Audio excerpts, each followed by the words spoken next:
Bismillahirrahmanirrahim, alhamdulillah, wassalatu wassalamu ala rasulillah. En el nombre de Allah, el clemente, el misericordioso, damos las gracias infinitas a Allah y pedimos paz y bendiciones por el profeta Muhammad. Assalamu alaikum wa rahmatullahi wa barakatuh. Que la paz, la misericordia y las bendiciones de Allah sean con todos ustedes. Con la segunda parte o con otra clase sobre cómo sabemos que la Biblia no es palabra de Dios.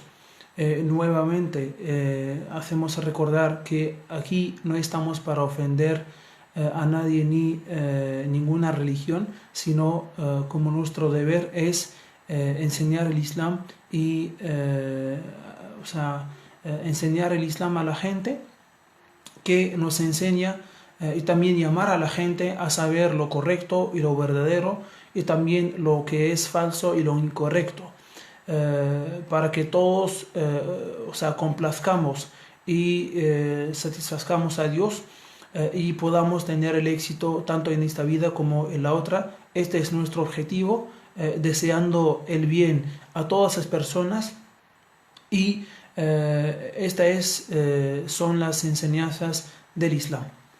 Entonces, continuando con lo que estuvimos leyendo, en algunos textos de la Biblia, pues hemos hablado de casos de incesto, de relaciones sexuales, de un nivel muy bajo, que no puede ser palabra de Dios, ni siquiera puede ser, eso, o ese diálogo o ese texto, ni siquiera puede ser dicho por personas, o entre la familia o entre los papás y los hijos, porque son palabras de vergüenza o que traen vergüenza o que causan vergüenza. Es una vergüenza decir esas palabras. Entonces Dios no podría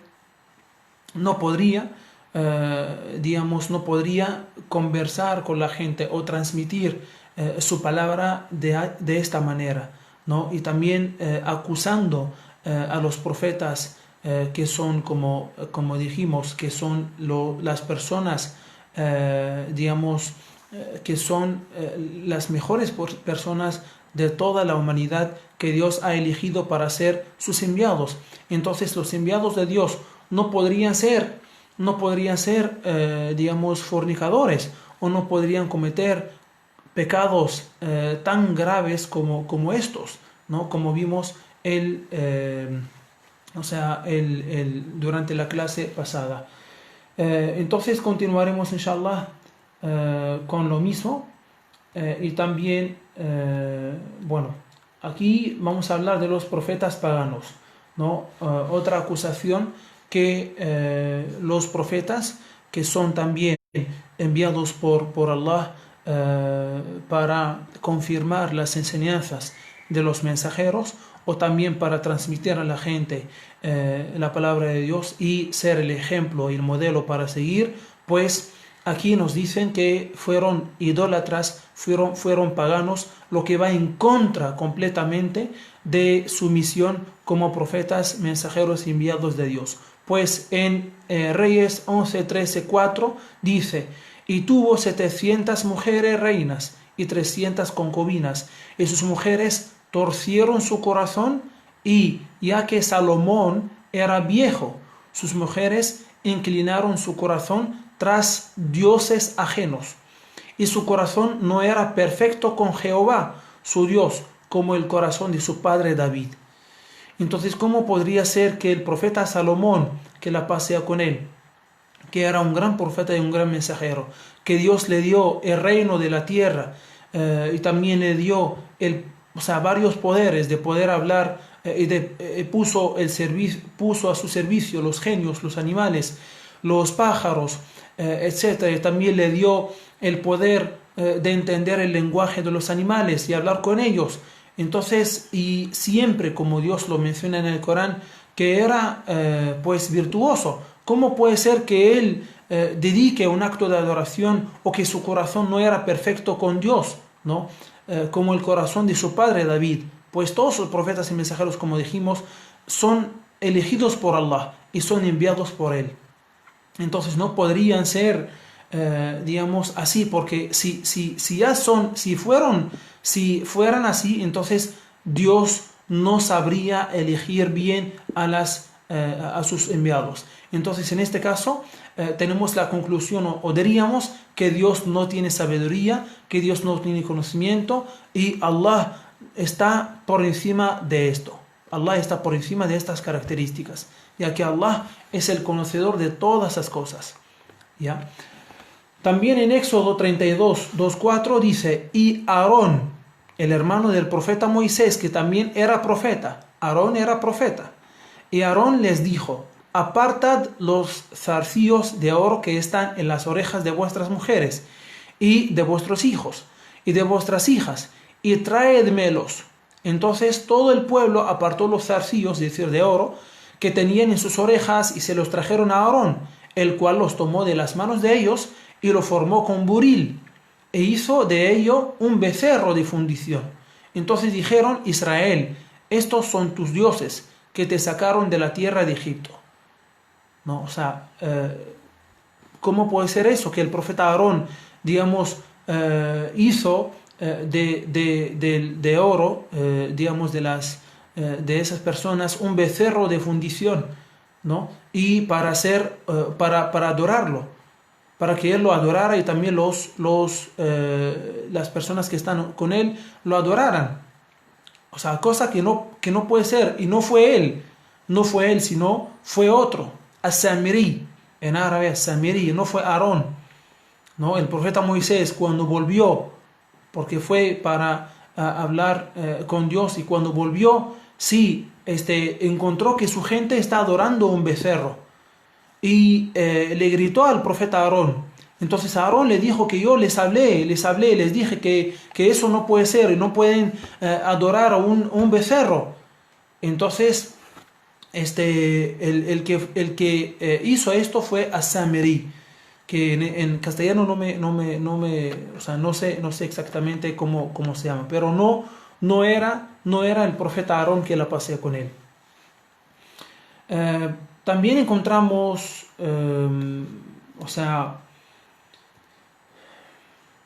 Cantares, ¿no? El libro del Filirteo, por ejemplo en Cantares 4:1-5, que dice: aquí que tú eres hermosa, amiga mía, y aquí que tú eres hermosa, tus ojos entre tus guedejas como de paloma, tus cabellos como manada de cabras que se muestran desde el monte de Galad, tus dientes como manadas de trasquiladas ovejas.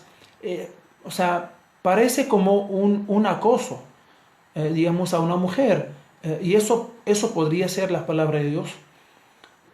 O sea, no podría ser con esa descripción, como si fuera Dios que está, o sea, pido perdón a Dios, como si Dios está acosando a una mujer.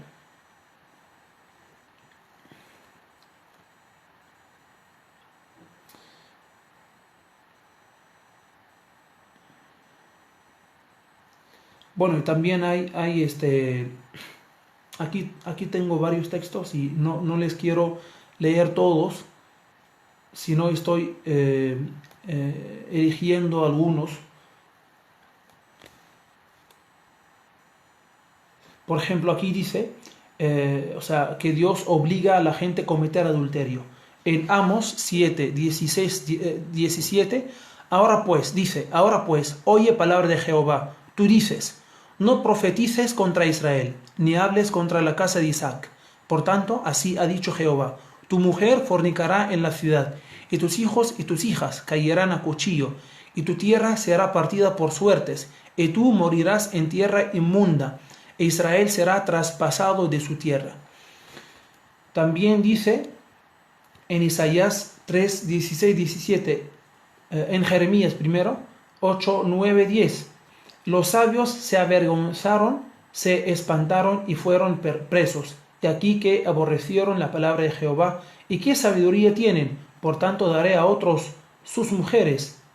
Por tanto daré a otros sus mujeres y sus heredades, a quien las posea. porque desde el chico hasta el grande cada uno sigue la avaricia, desde el profeta hasta el sacerdote todos hacen engaño. Y también es Isaías 3, 16, 17. Asimismo dice Jehová, por cuanto las hijas de Sión se ensoberbecen y andan cuellerguidas y los ojos descompuestos, cuando andan van danzando y haciendo son con los pies. Por tanto, pelará el Señor la mollera de las hijas de Sión y Jehová descubrirá sus vergüenzas. Bueno, aquí hay varios, no quiero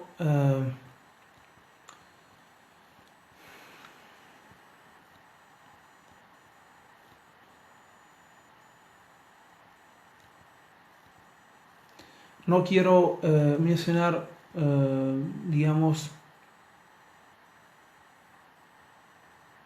por ejemplo, en cuanto a la menstruación de la mujer, dice en Levítico 15, 19, 30. Dice: y cuando la mujer tuviere flujo de sangre y su flujo fuere en su carne, 7 días estará apartada, y cualquiera que tocare en ella será inmundo hasta la tarde, y todo aquello sobre que ella se acostare mientras su separación será inmundo. También todo aquello sobre que se sentare será inmundo, y cualquiera que tocare a su cama lavará sus vestidos, y después de lavarse con agua será inmundo hasta la tarde.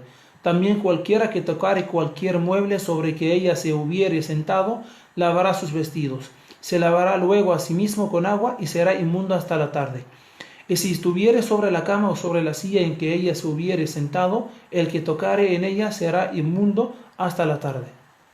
Y también en Génesis 3:16 dice: a la mujer dijo: multiplicaré en gran manera tus dolores y tus preñeces, con dolor parirás los hijos. Bueno, también en otros textos se dice que, la mujer, o se cree, sí, en algunos textos dice que la mujer, o sea, Dios les dio la menstruación digamos, la sangre de menstruación y de posparto, y esos dolores como castigo, o sea, porque Eva comió del árbol prohibido. Porque Eva comió del árbol prohibido, así que todas las mujeres, digamos, merecen ese castigo y también esos dolores. Y eso va en contra de la misericordia de Dios.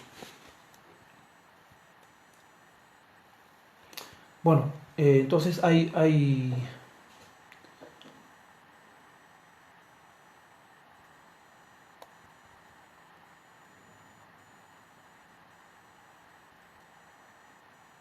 también los que, bueno, aquí he llegado a un texto que habla sobre el velo de la mujer y lo quiero citar, o sea, no, o sea, sino porque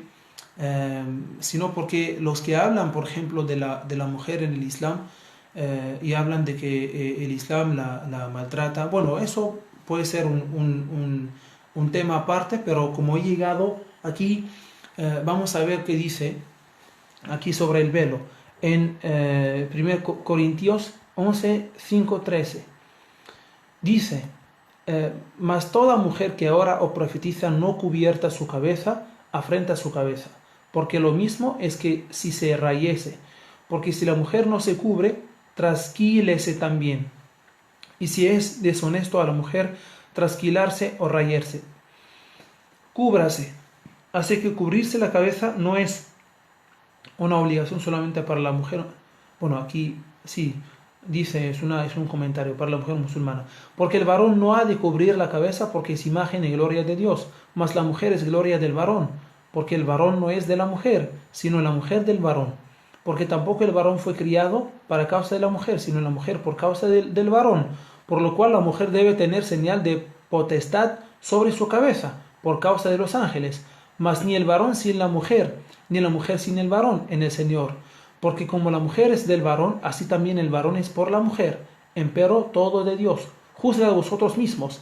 ¿Es honesto orar la mujer a Dios no cubierta?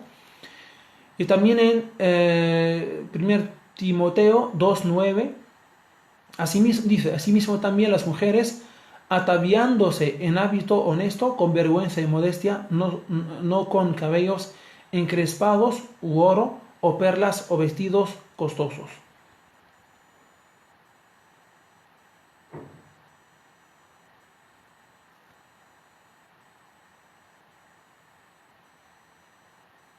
Bueno, hay varios ejemplos. Entonces,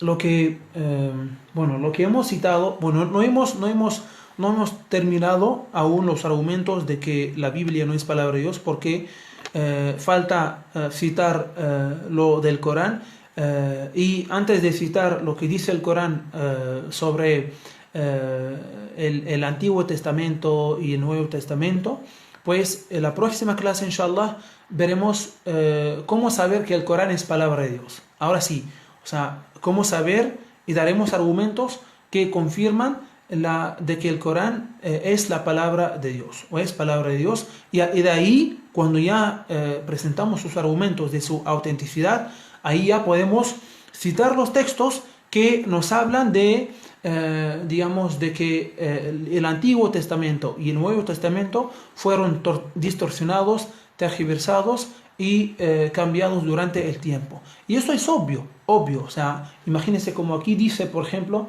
en el sitio web de la International Bible Society, o sea, en biblica.com, dice, por ejemplo, que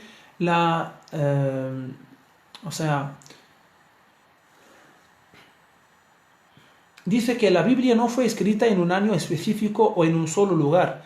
La Biblia es una colección de escritos y los primeros fueron establecidos hace casi 3.500 años. ¿Ya? Y dice también que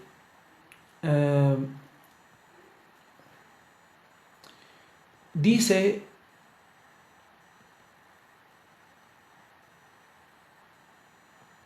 que la mitad de los libros del Nuevo Testamento fueron aportados por un solo hombre, el apóstol Pablo, en las epístolas que envió a grupos de nuevos cristianos y a sus ayudantes Timoteo y Tito. La Biblia se cierra con un majestuoso libro de visiones, dice, y vistas dramáticas del futuro. Fue escrita por el anciano apóstol Juan alrededor del año 905 después de Cristo. 905 después de Cristo, ¿no? O sea, miren cuántos años, o sea, después de que nosotros creemos de la elevación de Jesús al cielo, o sea, según lo que dice aquí, son más o menos 50 años después de la elevación de Jesús al cielo, ¿no? Entonces, y también dice, bueno, al final dice, al mirar todas estas fechas, lo importante es recordar que cuando la Biblia, lo importante es recordar que cuando la Biblia fue escrita no es tan importante como lo que fue escrito. Sin embargo, también es importante cuando percibimos cómo la presencia de Dios persistió a través de los siglos y nos dio en la plenitud de los tiempos la revelación plena de la salvación y la esperanza a través de su Hijo Jesucristo. Bueno, eso dice. Lo que aquí nos importa es la fecha, y también que, la innecesidad que mencionan sobre en qué tiempo fue escrita la Biblia, ¿no? Y eso es, mientras que eso es muy importante, es un dato muy importante para la autenticidad de un libro, para la autenticidad sobre todo de la palabra de Dios, ¿no? Y sabemos que cuando un libro, como por ejemplo el Antiguo Testamento y el Nuevo Testamento, que estuvieron en un idioma y hace, varios años, y también, hace miles de años, y también, que pasaron durante todos esos años a varios idiomas, fueron traducidos a varios idiomas, y que no existe completamente el texto original, según lo que se dice, que solamente hay manuscritos de algunos textos, no todos los textos, sino de algunos textos de una Biblia antigua, ¿no? Entonces, seguramente que y obviamente que del pasar el texto bíblico de un idioma a otro y luego de la misma traducción a otro idioma y de la misma segunda traducción a otro idioma y así hasta que nos llega a nosotros, obviamente, o sea, va a perder la esencia del texto, la esencia del mensaje, ¿no? Y eso es lo que vemos en o sea, en los textos que he mencionado, ¿no? Y no solamente, digamos, nos paramos aquí en mencionar los textos, sino también mencionaré los textos cuando toquemos el cuarto pilar de la fe sobre la creencia en los profetas y mensajeros, donde también extraemos textos de la Biblia que argumentan que Jesús, bueno, aunque en algunos textos dicen que es hijo de Dios y que es también, o sea, en otros textos dice que es siervo de Dios, ¿no? Entonces también esas contradicciones entre los evangelios, entre los textos, ¿no? Que uno dice hijo y el otro dice siervo. Y sabemos que el término hijo en la Biblia no se refiere al hijo primogénito, sino al hijo, digamos, se refiere al siervo, como encontramos textos que dicen que los ángeles son hijos de Dios, que los seres humanos son hijos de Dios, que Adán es hijo de Dios, ¿no? Entonces se refiere al siervo de Dios. Pero lo que ha pasado es que la gente lo ha tomado como hijo verdadero, ¿no? Lo que va en contra de las características de la divinidad de Allah, ¿no? De su unicidad. Entonces, o sea, encontramos también o sea, textos donde se habla de que va a haber o va a venir un profeta que se refiere a Muhammad, va a venir un profeta que va a enseñar a la gente todas esas cosas. Y dice Jesús que yo no les puedo enseñar todas las cosas, sino vendrá quien les puede enseñar o sea, muchas cosas, ¿no? Eso inshallah también mencionaremos y de ahí, o sea, terminaremos con los argumentos que afirman o sea, que toda la Biblia, todos los textos de la Biblia no pueden ser palabra de Dios, ya que la palabra de Dios no puede ser objeto de cambios, de modificación. Y sabemos también que por razones políticos,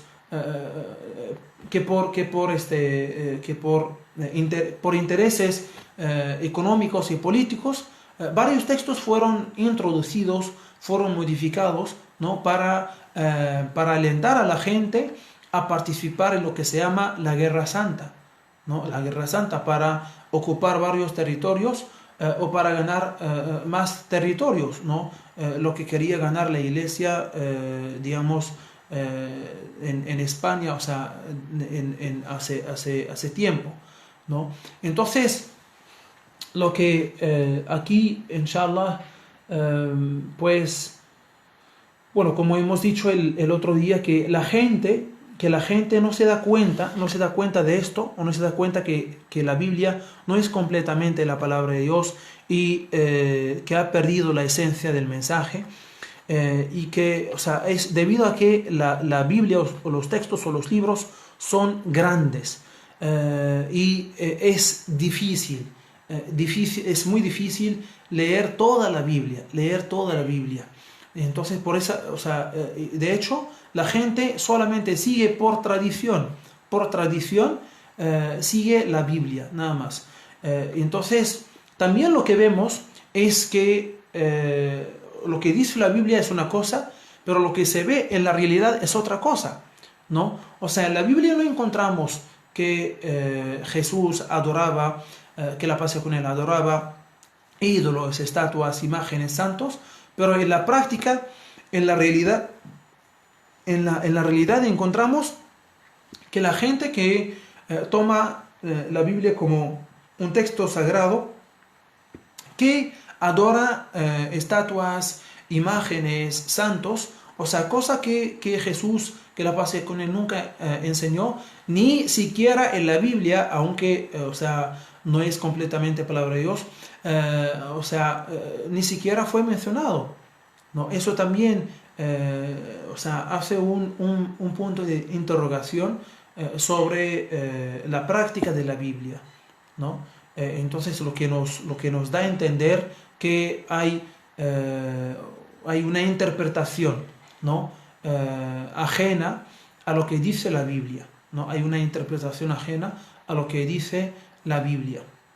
Entonces, inshallah, las próximas clases, inshallah, continuaremos con los argumentos de que la Biblia no es palabra de Dios, a través de los argumentos de la autenticidad del Corán y también a través de los argumentos de la profecía de Jesús y de Muhammad, que la paz y las bendiciones de Allah sean con ellos.